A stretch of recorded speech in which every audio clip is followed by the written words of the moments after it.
Hey everybody, Dawn McGee, your nutrition evangelist here. I put the fun back into being healthy.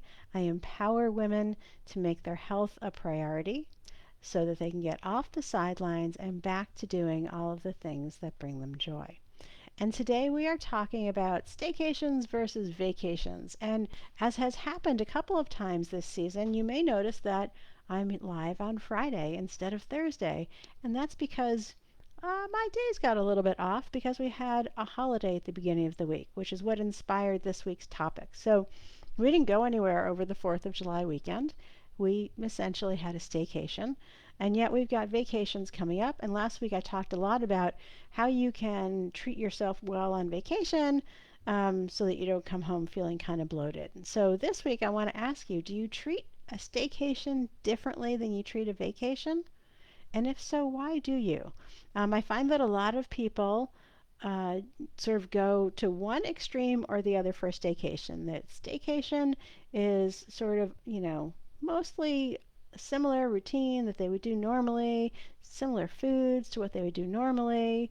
And on the other end of the spectrum, some people are like, well, I'm just going to go whole hog. We're going to go out to dinner every night. We're going to go out to lunch every day. We're going to go out for breakfast. I'm not going to keep any of my routine intact. And so, what I would challenge you to think about is, are you on one end of the spectrum or the other?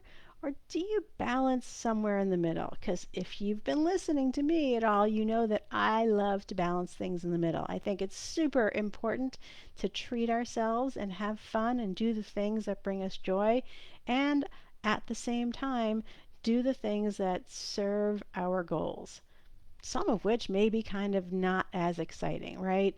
Um, and so for a staycation, have some friends over, go out to dinner, and be mindful of how you are treating your body, what you're putting into it, so that you don't wake up with a hangover, feeling blah the next morning, bloated, groggy, brain fog, all the things that can happen from not treating your body well.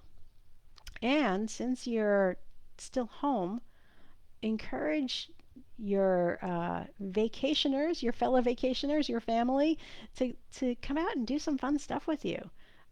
Maybe rent a pair of rollerblades if you haven't done that in a couple of decades. Maybe some stand up paddle boarding if you're near some water where you can do that. Canoeing, kayaking. Our local pond rents canoes and kayaks. Super fun. There's a place nearby that rents stand up paddleboards. I've been meaning to try it, so it'll be on my list. Although we're not doing any staycations this year, we are traveling a ton, which I'm looking forward to. Um, so this is what I want to get you guys thinking about this week is doing some things while you're staycationing or at home or even just on a weekend that get you out of your routine and also treat your body and your brain like it belongs to somebody you love, as my favorite Hannah Corbin loves to say. So feed your body good food. It doesn't have to be the same food that you have when you're home and you're in your routine, but feed it good food. Feed it a good balance of protein, fat, and carbs, and splurge. And have some whatever your favorite fun foods are, and get yourself out doing some different kinds of activities. If you're a daily walker, challenge yourself to do something a little different. Um, and what I want to know is in the comments below, what kind of fun stuff are you going to do while you're at home this summer? Um, Maybe if you've had a stressful season, you're gonna pick up a meditation routine. Maybe if you love to go look at the stars, you're going to stay up late a couple of nights and go out once somewhere where there's no city lights and you can see all the stars.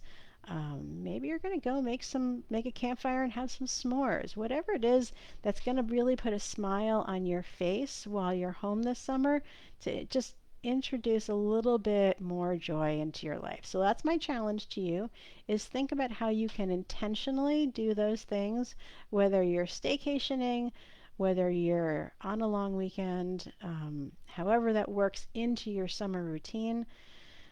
Do things that are different and also serve your soul. So for this week, that is all for me. What I hope for you, as always, that you live a life you love without being hungry, feeling deprived, or giving up your glass of wine with dinner. Until next week, ciao.